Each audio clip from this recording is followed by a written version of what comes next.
वालेकुम students, welcome back to my YouTube channel. उम्मीद करती हूँ कि आप सब खैरियत से होंगे। स्टूडेंट, अगर तो आपको मेरी ये वीडियो अच्छी लगी तो आप लोग इसको सब्सक्राइब करना ना भूलिएगा, ठीक है। तो जो मैंने टॉपिक डिस्कस करना है वो क्लास 9 का चैप्टर नंबर 1 मॉलिक्यूलर आयन है। मॉलिक्यूलर आयन क्या होता है ये आज मैं आप लोग को बताऊँगी। पहले तो आप लोग को ये कॉन्सेप्ट पता होना चाहिए कि मॉलिक्यूल क्या होता है।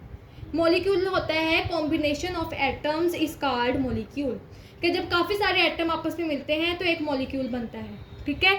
जैसे ऑक्सीजन है और 2 ऑक्सीजन मिलेंगे तो O2 बनेगा। ये भी एटम है, ये भी एटम है, 2 एटम आपस में मिल रहे हैं तो मॉलिक्यूल बन रहा है, ठीक है। कार्बन है और 4 हाइड्रोजन के मॉलिक्यूल है, इसको हम एटम नहीं कहेंगे।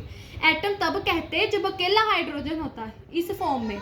अब ये हाइड्रोजन यहाँ पे 4 है तो इसका मतलब ये है कि ये मॉलिक्यूल है, ठीक है। किसका मॉलिक्यूल है? हाइड्रोजन का। कार्बन अकेला है तो ये एटम है। अगर C4, C2, C3 होता तो ये भी मॉलिक्यूल होता। अब कार्बन एटम और हाइड्रोजन का मॉलिक्यूल जब ये मिलेंगे तो ये भी एक हमारे पास अल्केन बनाएंगे, ठीक है, जिसको कहते हैं मीथेन, ठीक है। तो ये तो पता चल गया मॉलिक्यूल क्या होता है, कॉम्बिनेशन ऑफ एटम। नेक्स्ट हम लोग मॉलिक्यूलर आयन इसके बारे में पढ़ते हैं कि ये क्या होता है। जब एक मॉलिक्यूल कोई भी इलेक्ट्रॉन गेन करे या लूज कर दे तो उसको कहते हैं molecular ion. When a molecule loses or gains an electron is called molecular ion. ये आपकी जो टॉपिक है उसकी फर्स्ट लाइन में लिखा हुआ है। नेक्स्ट वो कहता है कि जो मॉलिक्यूलर आयन है ना, मॉलिक्यूलर आयन ये एक ऐसी स्पीशी है जिसके पास 2 टाइप्स के चार्जेस होते हैं, एक पॉजिटिव चार्ज और एक नेगेटिव चार्ज। हमने जब आयन्स पढ़ा था, आयन्स में हमने इसके 2 टाइप्स देखी थी, कटायंस और अनायंस, ठीक है। तो तब वो कह रहे थे कि आयन्स के पास 2 चार्जेस होते हैं, पॉजिटिव और नेगेटिव। तो यहाँ पे भी हम क्या पढ़े हैं, मॉलिक्यूलर आयन।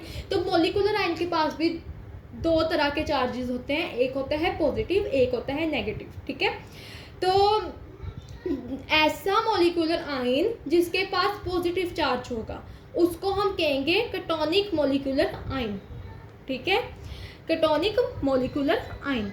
और ऐसा मॉलिक्यूलर आयन जिसके पास नेगेटिव चार्ज होगा उसको हम कहेंगे अनायनिक मॉलिक्यूलर आयन। आपकी बुक पे लिखा हुआ है। आगे हम लोग पढ़ते हैं इसकी एग्जाम्पल आप लोग की बुक में दी हुई है। CH4 पॉजिटिव, ये हमारे पास है कैटायनिक मॉलिक्यूलर आयन। कैसे पता चला? क्योंकि इसके ऊपर पॉजिटिव चार्ज है, इसने इलेक्ट्रॉन लूज कर दिया। हीलियम, इसके ऊपर पॉजिटिव चार्ज है तो ये भी कैटायनिक मॉलिक्यूलर आयन है, ठीक है, कि इसने अपना इलेक्ट्रॉन लूज कर दिया। N2, इसके ऊपर पॉजिटिव चार्ज है तो इट मीन्स ये हमारे पास कैटायनिक मॉलिक्यूलर आयन है कि इस मॉलिक्यूल ने अपना चार्ज इलेक्ट्रॉन जो है वो लूज करके पॉजिटिव चार्ज अपने आप को बना लिया। तो कैटायनिक मॉलिक्यूलर आयन की ये 3 एग्जांपल्स हैं। आगे वो कह रहे हैं कि जो कैटायनिक मॉलिक्यूलर आयन है ना, जिनके ऊपर पॉजिटिव चार्जेस हैं, ये बहुत ज़्यादा अबंडेंट है as compared to the anionic molecular ion, ठीक है। उसके बाद स्टूडेंट यहाँ पे सेकंड लास्ट लाइन में लिखा हुआ है कि जब कि हमारे पास ना एक डिस्चार्ज ट्यूब है, ठीक है, एक हमारे पास डिस्चार्ज ट्यूब है, उसको हमने किसी भी बैटरी के साथ कनेक्ट किया हुआ है, ठीक है, कोई भी बैटरी के साथ हमने डिस्चार्ज ट्यूब को कनेक्ट किया हुआ है। वो कह रहे हैं कि इसके अंदर काफ़ी सारी ना गैसेस प्रेजेंट है। कोई भी गैस हो सकती है, ऑक्सीजन हो सकती है, नाइट्रोजन हो सकती है, ठीक है, हाइड्रोजन हो सकती है। तो उसके बाद उन्होंने कहा है कि जब एक डिस्चार्ज ट्यूब में गैसेस एक दूसरे से बम्बार्ड करती हैं, टकराव, कलाइंस, ठीक है, कि एक गैस ने जब दूसरी गैस के साथ टकराव पैदा किया, इसने तीसरी गैस के साथ टकराव पैदा किया, तो क्या प्रोड्यूस हुए? हाई एनर्जी इलेक्ट्रॉन्स प्रोड्यूस हुए, ठीक है, हाई एनर्जी इलेक्ट्रॉन्स प्रोड्यूस हुए। जब यही इलेक्ट्रॉन्स आपस में आयोनाइज करते हैं तो ये हमें क्या देते हैं? मॉलिक्यूलर आयन्स, ठीक है। उसके बाद स्टूडेंट नीचे दिया हुआ है difference between molecule and molecular ion. ये मोस्ट इंपॉर्टेंट टेबल है जो कि शॉर्ट क्वेश्चन आ सकता है बोर्ड में, ठीक है। What is difference between molecule and molecular ion, ये सिंपल डेफिनेशन आ सकती है, define molecule, define molecular ion, ये एक शॉर्ट क्वेश्चन है मॉलिक्यूलर आयन। और जिससे पिछला टॉपिक है आयंस वाला, ये भी शॉर्ट क्वेश्चन है, ये लॉन्ग क्वेश्चन में नहीं आता, ठीक है। वो पूछ सकते हैं what is ion and discuss it types, तो आप लोग बता सकते हैं। उसके बाद मॉलिक्यूल जो होता है वो तो मैंने आप लोगों को बता दिया, कॉम्बिनेशन ऑफ एटम्स। और मॉलिक्यूलर आयन क्या होता है कि जब एक मॉलिक्यूल जो है वो अपना एक इलेक्ट्रॉन लूज कर दे या फिर गेन कर दे, ठीक है, तो वो मॉलिक्यूलर आयन बन जाता है। अब जो मॉलिक्यूल होता है वो न्यूट्रल होता है, ठीक है। कैसे हमें पता चला कि ये न्यूट्रल होता है? न्यूट्रल क्या होता है कि अगर हम O2 मॉलिक्यूल ले लें या CH4 मॉलिक्यूल ले लें, ये न्यूट्रल होता है, मतलब इसके ऊपर कोई चार्ज नहीं होगा, ठीक है। जिसके ऊपर चार्ज 0 होता है उसको हम कहते हैं न्यूट्रल, ठीक है। अब मॉलिक्यूलर आयन जो होता है ना, ये न्यूट्रल नहीं होता, इसके ऊपर या तो पॉजिटिव साइन होता है या तो नेगेटिव साइन होता है, कोई ना कोई साइन होता है। तो इट मीन्स न्यूट्रल है मॉलिक्यूल, और जो न्यूट्रल नहीं है जिसके ऊपर पॉजिटिव नेगेटिव चार्जेस हैं वो है मॉलिक्यूलर आयन। सेकंड पॉइंट पे ये बताया हुआ है। थर्ड पॉइंट पे वही उन्होंने बताया हुआ है कि ये it is formed by the combination atoms, और जो मॉलिक्यूलर आयन है it is formed by the ionisation of molecule.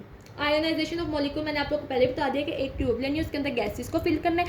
जब गैसेस आपस में बम्बार्ड करेंगे तो इन्होंने फ्री इलेक्ट्रॉन्स प्रोड्यूस करने हैं, वही फ्री इलेक्ट्रॉन्स जब आपस में आयोनाइज होंगे तो इन्होंने मॉलिक्यूलर आयन्स बनाने हैं, ठीक है। उसके बाद इसका लास्ट पॉइंट है कि जो मॉलिक्यूल है वो it is a stable unit, और जो मॉलिक्यूलर आयन है it is a reactive species. Reactive species का मतलब कि जो मॉलिक्यूलर आयन है वो हर किसी के साथ रिएक्ट हो सकते हैं। अब जो पॉजिटिव साइन है ये आगे से रिएक्ट होकर न्यू कंपाउंड बना देगा, ठीक है। तो मॉलिक्यूलर आयन रिएक्टिव होते हैं, और जो मॉलिक्यूल होता है वो एक स्टेबल कंपाउंड होता है, न्यूट्रल चार्ज होता है, ये स्टेबल है, ठीक है। ये तो होगा हमारे पास मॉलिक्यूलर आयन।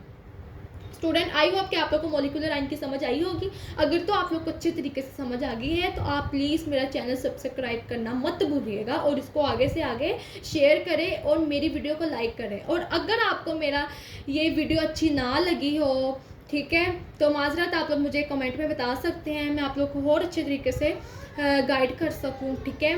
अगर तो आप लोग को अच्छी लगी है तो आप लोग मुझे कमेंट बॉक्स में ज़रूर कमेंट दीजिए कि बहुत अच्छा आपने लेक्चर दिया है, ठीक है। अल्लाह आप लोग को हमेशा खुश रखे, कामयाब करे ज़िंदगी के हर मरहले में। बाकी अपना ख्याल रखिएगा स्टूडेंट, नेक्स्ट वीडियो में मिलते हैं। अल्लाह हाफिज़।